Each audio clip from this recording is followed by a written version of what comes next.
So this is consumer acceptance of new goods and 3D printed chocolate. So what even is 3D printed chocolate? There are many types of food that can be printed, however the easiest and most accessible is chocolate. The chocolate can be printed in many different shapes and sizes, but most of them work through typical 3D printers that are adopted through chocolate. And now you can eat the chocolate after you print it. The global market for innovative food technologies is expanding. 3D printed food is one such technology. It presents benefits such as personalized nutrition, customizable textures, unique structures and shapes, and optimized use of food resources, which can reduce waste. In a study from Blake Journal magazine, they found that 75% of consumers want to try new and exciting chocolate experiences. 64% of consumers just seek out that premium chocolate feel, and 3D printed chocolate can provide all those things to fill the cravings so many of us have. So I personally was introduced to 3D printers when I was first in middle school, and I love the creativity. My dad once had a resin 3D printer that he used for his anatomy class, and he gave me free reign to print whatever I wanted. I also like to keep up with new technologies as they emerge in the 3D world, and the first widespread consumer-level 3D chocolate printer was released and developed for consumers in 2015, which was only 10 years ago, and ever since then they've only been getting better. So the litter view. The first theme I identified were survey-based studies focused on broad acceptance about 3D foods. Uniseo's study used a massive survey exploring factors influencing the willingness to purchase 3D printed foods. Megan Ross also investigated consumer acceptance of 3D food printing applications through another large survey. Between these two sources, they found that the more a person understood printed food and its benefits, the more likely they were to interact with it. In Lupton Turner's study, through analyzing consumer attitudes to 3D printed food, they found key attributes influencing participants' responses, with the most important ones being food content, appearance, and considerations of how much processing it looked like the food had gone through. A similar study found that shape and expected taste were major factors in acceptance. They also found that age and gender of participant influenced their assessment scores.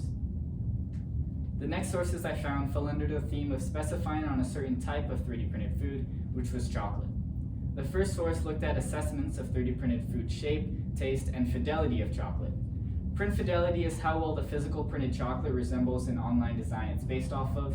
For example, fidelity is how well a 3D printed chocolate Eiffel Tower actually resembles the Eiffel Tower.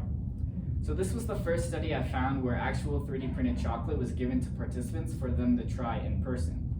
A supporting study by Sylvester Manthiel identified through in-person samples of 3D printed chocolate that the participants liked the intricate designs and use cases of this novel technology over more simpler ones.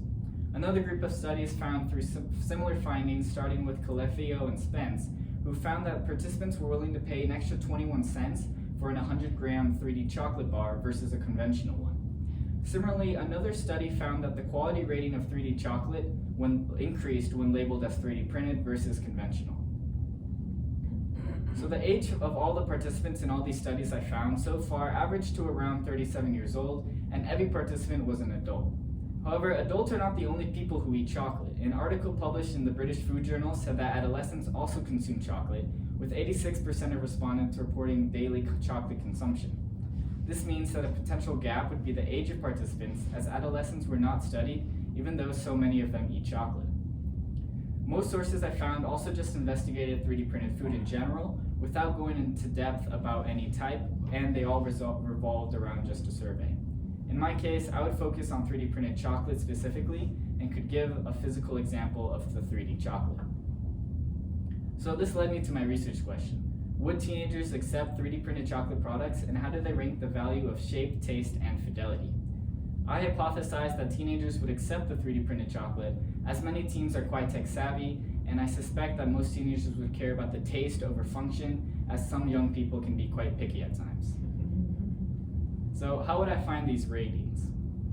In order to have in-person 3D chocolate, I would need to construct a 3D chocolate printer.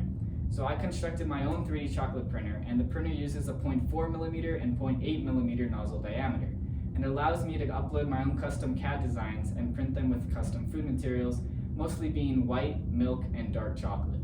I've selected to build this particular printer by CocoaPress because of the flexibility it provides me, and it allows me to print whatever designs or models I need. So my procedure started with a preliminary survey to see if the teenage participant would want to buy or interact with 3D chocolate in the first place before any exposure. The survey questions were based on the study done by UNICEF. The beginning part of the survey is background information about participants with 17 questions to later find potential correlations. Then the prelim survey is 16 questions, which measures starting acceptance. Thirdly is the activity to rank consumer assessment of the 3D chocolate. This is where I gave the participant the in-person printed chocolate and a questionnaire to go along with it that measured fidelity, shape, and the taste of the in-person chocolate. The questionnaire was 10 questions long, and it measured ratings using a 5-point Likert scale, and it was used in a previous study by Stephanie Sheely. Once the activity is over, the participants would answer the same 16 prelim questions about their acceptance to 3D printed chocolate as a post-survey to see if their answers changed at all from having exposure. Finally, before the participant left, they were offered a choice of either a simple 3D chocolate or a regular product like a Hershey's. Depending on the choice, because they could only have one, it would help show if the participant really accepted the 3D chocolate over a staple in the industry in a real-world example. So the activity, like I said, is pulled from Stephanie's study, which is a mentor study of mine, and the procedure first starts by asking the participant to rate the shape preference of the CAD shapes and then of the 3D printed sample. So the boat on the screen is an example of a CAD design I used, and next to it is the design for the simple exit test chocolate. After the participants ranked the CAD designs, they were asked to eat the chocolate samples and rate their preferences using the same scale to rate taste, texture, and mouthfeel of the chocolate sample. Finally, participants were asked to rate the fidelity of the printed sample with respect to its CAD shape. In my case, it was comparing that printed boat to the boat design on screen. So the data was collected as a whole, and all identifiers were removed in my data. Throughout the whole process, each participant had the option to delete their data if they would like to. And before I started the activity, I debriefed each participant as to what they would be doing, what they were ranking, and what they were eating, as well as the ingredients. I got the appropriate IRB, and I followed food safety protocols while handling the chocolate. The data was analyzed with quantitative analysis and correlations. To find correlations in my data, I first averaged the preliminary and post-survey responses in each of the respective categories, as those questions all ranked positive attributes of acceptance, and then I compared the two. I found Pearson correlation coefficients for my important findings, and I chose to use this analysis method as it was used in one of my mentor studies as well to find similar correlations. So 3 of my most important results were post-survey scores being higher in acceptance ratings than the preliminary survey, higher knowledge scores about 3D printers correlated with more interaction, and taste was the most important factor in determining future interaction. So first, to get a general sense of acceptance score for both preliminary and post, I looked at the average answer for this question. I can see myself buying chocolate often when I get the chance. In the prelim, the average value was 3.19, with only 5 people marking a 5, which is the strongly agree answer. And in the post-survey, the answers, the average increased all the way to 4.24. This is around a 1.05 increase for this particular question, which measures acceptance, which in a 5-point Likert scale is significant. And 11 people in the post-survey marked a 5 for this question, which is more than double it was before. To further visualize how acceptance scores rose from pre to post, I averaged all the preliminary questions and all the post-exposure questions and compared the 2 sets of averages. This is shown in this photo where the majority of pre-acceptance scores in blue were around the 3.5 to 4 range, while the post-acceptance scores in red were much higher. I found that participants who had never tried 3D chocolate had big increases in post-acceptance scores after trying the food for the first time. This is similar to a study that found how exposure to new foods like applesauce in young kids increased their preference for that food later in life. However, a difference in comparison to one of my mentor studies was that in their study, which only had adult participants, they found that many people had reservations and did not want to interact with the 3D food in the first place. In my study, on the other hand, I found that teenagers had low to no reservations about 3D chocolate even before any exposure, as seen with an average prelim acceptance score of 3.19 out of 5. In my second key finding, I found that the more a participant knew about 3D printers, the more likely they were to interact with 3D chocolate even before exposure.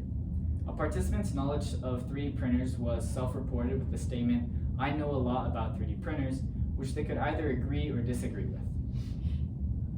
In this graph, where the correlation value R was around 0.04, it suggests a moderate positive relationship between the higher self-reported knowledge about 3D printers and the pre-acceptance score, which I found by taking the average of all the prelim questions. The p-value, which was 0.069, indicates that the correlation is borderline significant at the 0.05 level. These results suggest that participants who ranked 4s and 5s on knowledge were more likely to put higher acceptance scores. This aligns with the study where Keefe and Wang found that people who knew more about food technology and understood how these machines work that made the technology would interact with them and more often and would buy from them more frequently. My third major finding was that taste was the most important factor in determining future interaction over fidelity and shape. Even in the preliminary survey, taste had a major impact on people's acceptance, as more than half of respondents self-reported their willingness to purchase 3D chocolate as long as it tasted good. As seen in this graph, 13 of my respondents marked a 5 for the strongly agree that they would buy 3D printed food as long as it tasted great.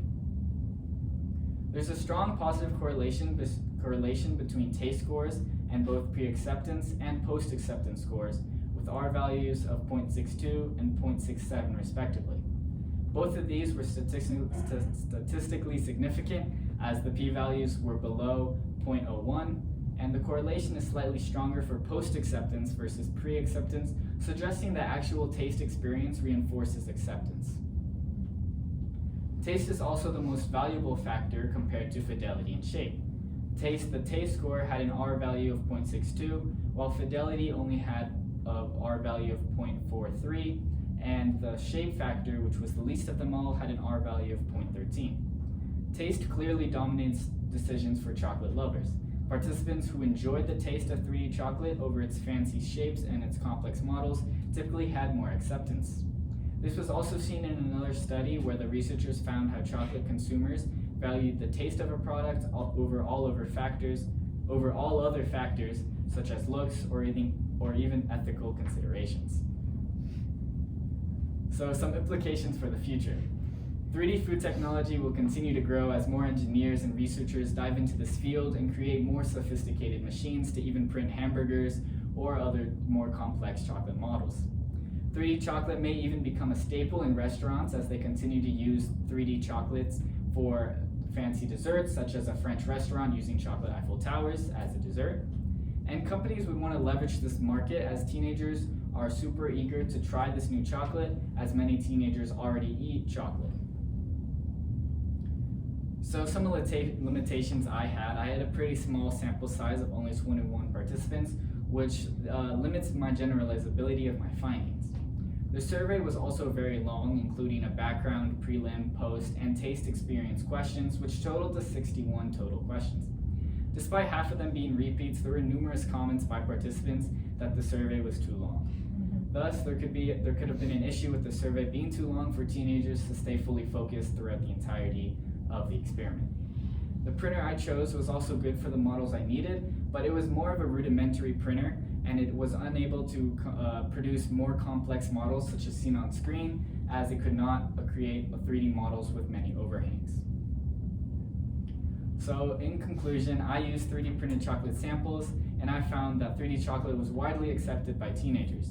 For future studies, I would recommend them to have a larger sample size and to choose a more sophisticated printer that allows for more complex chocolate models to really dive into that 3D chocolate world.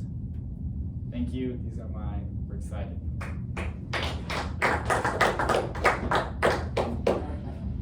Thank you, Seb. Can you talk to us a little bit about how the choices you made when designing or when implementing your research method impacted your research process? Right, so one of the more important parts of my method was my printer that I had to build. So my method that I chose really revolved around that printer, as that was my main limitation, because I couldn't create more complex models than what my printer could produce, and I couldn't get more participants faster because I had to wait for my printer to print those chocolate models. So I chose a mentor study that had a similar printer as me, and I drew from their methods section as they also had interviews type styles with their participants. Gotcha. Thank you. I'm wondering, what are the real world implications or consequences related to your findings? So as I said, companies would definitely want to dive into this market of untapped potential. Teenagers are definitely eager to try this chocolate, as well as some adults as well who just seek out premium chocolate feel. While adults have a few reservations, teenagers pretty much have none. And because they eat a ton of chocolate and most of them have the budget to spend $5 on a grocery store or at a restaurant on a fancy dessert, companies would definitely want to develop more experienced printers or create online companies that sell this chocolate. Thanks, Seb. Think back to the initial curiosity that started you down this road. What other curiosities do you have? And now that you've completed a research project, what other things do you think you might want to investigate? So I've definitely been interested in 3D printers almost all my life. I've been trying to develop models even on Tinkercad onto Onshape and just creating things that I try to sell online as well, just as like a hobby. But through this project, I learned more about the engineering aspect instead of the designing aspect of models, as I had to create my own printer. And so that really opened me up to the engineering possibilities that I could do. And now I know that I want to study engineering in college, and I want to even create my own printers and more sophisticated things that allow me to create devices that I could 3D print now.